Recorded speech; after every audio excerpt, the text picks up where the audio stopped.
Good morning students. मैं तृप्ति बाली Takshashila school की शिक्षिका आपको हिंदी विषय पढ़ा रही हूँ। और बच्चों, मैं आशा करती हूँ कि आपने इस कविता को एक फूल की चाहत जिसका नाम है उसको पढ़ा होगा, समझा होगा। यह एक मार्मिक कविता है बच्चों, जो दिल को छू जाती है और एक हलचल सी दिल में पैदा कर देती है। इस कविता को हम आगे पढ़ें, जो शेष पद्यांश रह गए हैं उनकी व्याख्या को करें बच्चों। जो हमने पिछली वीडियो क्लास में पढ़ा था उसकी एक बार पुनरावृत्ति करते हैं। तो तैयार हैं आप? करें शुरू बच्चों। तो एक फूल की चाह कविता जो सियाराम शरण गुप्त जी द्वारा रचित है। इस कविता में गुप्त जी ने महामारी के आतंक तथा छुआछूत के दंश का बड़ा ही स्वाभाविक चित्र खींचा है। महामारी से ग्रस्त सुखिया को उसके पिता बाहर जाने से, खेलने से रोकना चाहते थे कि बाहर मारी फैली हुई है, वो सुखिया बाहर ना जाए, कहीं वो उस बीमारी से ग्रस्त ना हो जाए, इसलिए उसके पिता उसको रोकना चाहते थे। परंतु जो सुखिया थी बच्चों, वह चंचल स्वभाव की थी और वह न मानती। और क्या हो गई, एक दिन ऐसा आया कि वह उस महामारी से का ग्रास बन गई। वो उस महामारी से ग्रस्त हो गई, उसे तेज बुखार आ गया बच्चों। और संध्या समय जब उसके पिता घर लौटे तो वह क्या हो गए, उसको इस अवस्था में देखकर भयभीत हो गए। और उसने क्या कहा सुखिया ने अपने पिता से, पिताजी मुझे देवी के चरणों का एक फूल ला दो। अब पिता स्तब्ध अवस्था में उसे देखते रहे, क्योंकि धीरे धीरे उसकी आवाज़ बंद होती जा रही थी।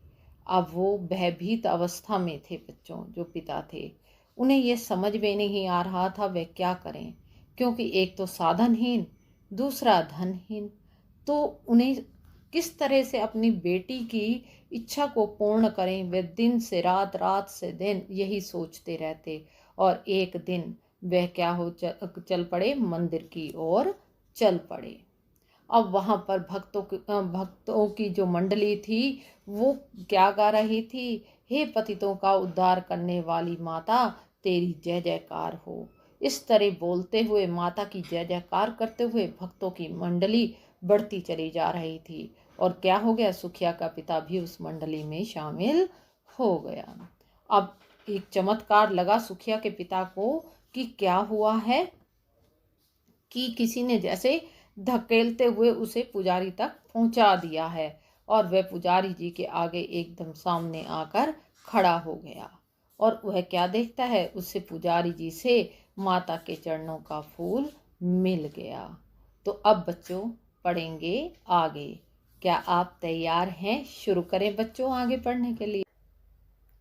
सिंहपुर तक भी आंगन से नहीं पहुंचने में पाया, सहसा ये सुन पड़ा कि जैसे कैसी यह अछूत भीतर आया। पकड़ो देखो भाग न जावे, बना धूर्त यह कैसा, साफ स्वच्छ परिधान किए हैं भले मानुषों के जैसा। अब बच्चों पहले मैं शब्दार्थ करवाऊंगी, उसके बाद इसकी व्याख्या करेंगे। सिंहपुर, सिंहपुर का अर्थ होता है बच्चों मंदिर का मुख्य द्वार। आगे है सहसा, सहसा का अर्थ होता है अचानक। और धूर्त कौन होता है बच्चों, जो कपटी होता है, छली होता है, छल कपट करने वाला होता है, उसे कहते हैं धूर्त, धोखा देने वाला। परिधान, परिधान होते हैं वस्त्र। और स्वच्छ तो बच्चों आपको पता ही है, साफ सुथरे के लिए आता है। मानुष, मानुष होता है मनुष्य। तो अब करेंगे इसकी व्याख्या। सिंहपुर तक भी आंगन से नहीं पहुंचने में पाया।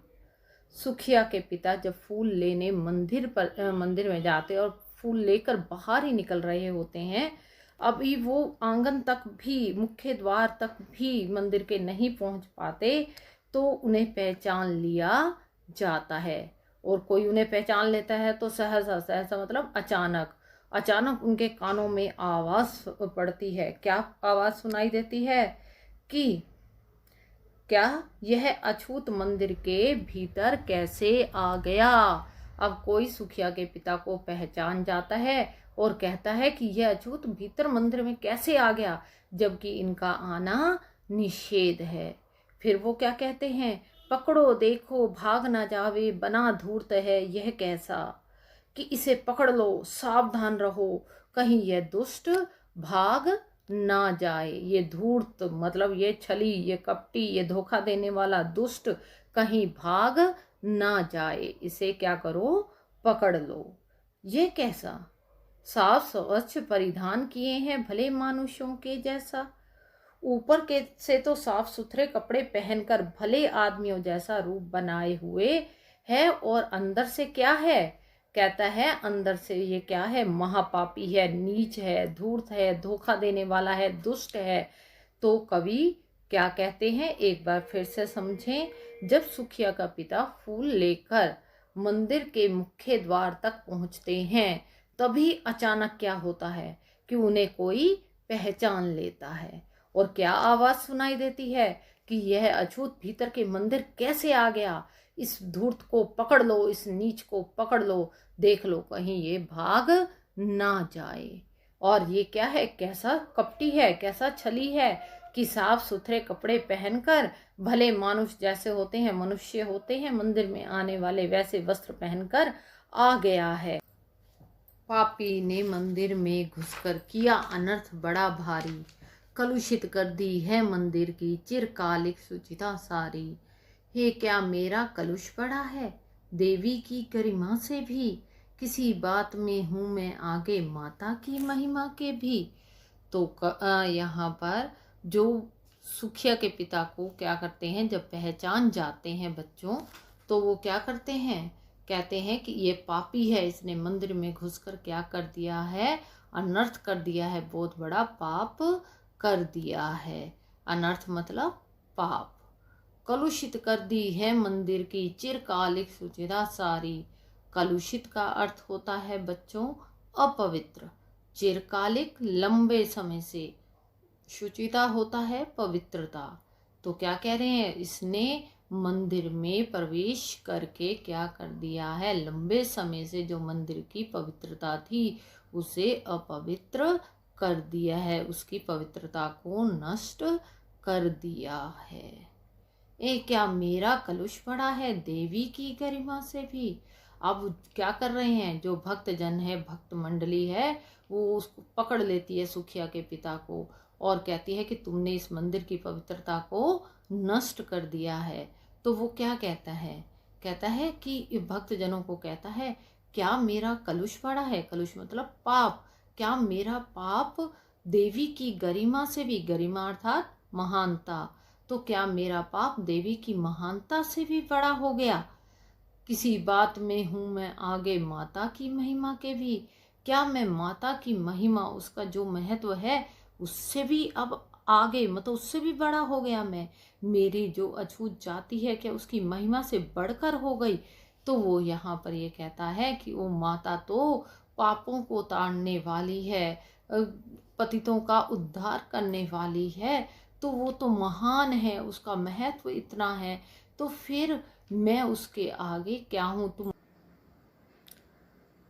अब मैं दोनों पद्यांशों से संबंधित आपसे प्रश्न पूछूंगी बच्चों। तो पहला प्रश्न है, सिंह पौर का अर्थ लिखिए।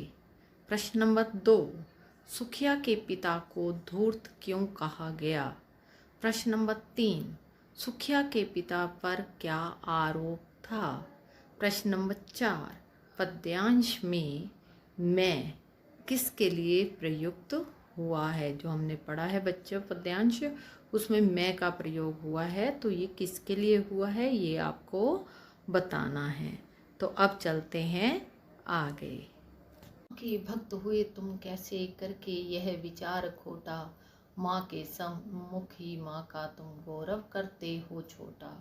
कुछ ना सुना भक्तों ने झट से मुझे घेर कर पकड़ लिया, मार मार कर मुख के घुसे धम से नीचे गिरा दिया।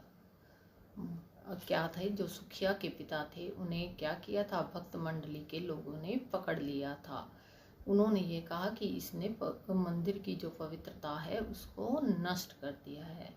तो वो क्या कहते हैं, प्रश्न करते हैं माँ के भक्तों से, उस भक्त मंडली से, जिन्होंने उन्हें क्या माना है कि अछूत मानते हुए उन्हें पकड़ लिया था। तो वो कहते हैं, क्या मेरी मैल उस माँ की महानता से, उसकी पवित्रता से बड़ी है? क्या मेरी इस मैल से, मेरे इस अछूतपन से क्या माँ की पवित्रता नष्ट हो सकती है? नहीं हो सकती, यह संभव नहीं है। माँ तो सब भक्तों की होती है। माँ ना अछूत अछूत का कोई भेदभाव नहीं करती, वो तो हमेशा अपने भक्तों पर दया करती है।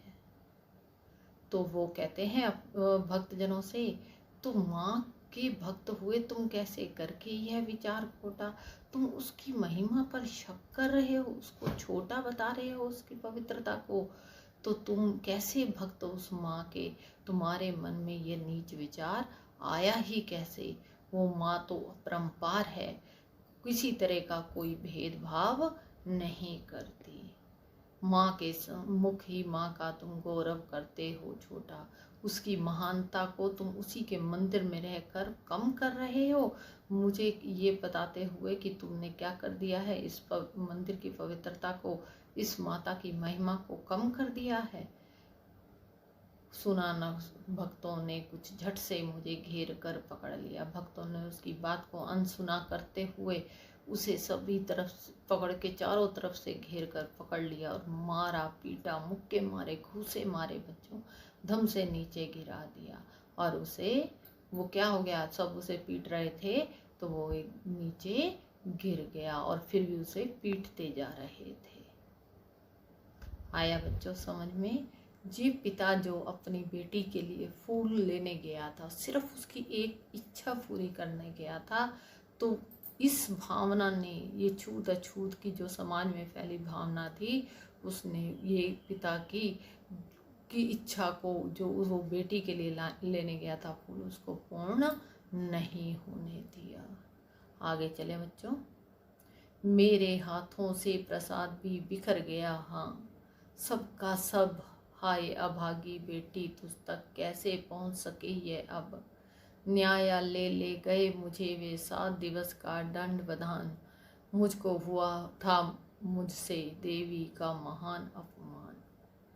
अब फिर से समझे, मेरे हाथों से प्रसाद भी बिखर गया। जब उसे घेर कर मारा गया, पीटा गया, वह नीचे गिर गया, तो क्या था उसके हाथों में? देवी माँ का प्रसाद था, और वो क्या हो गया? बिखर गया।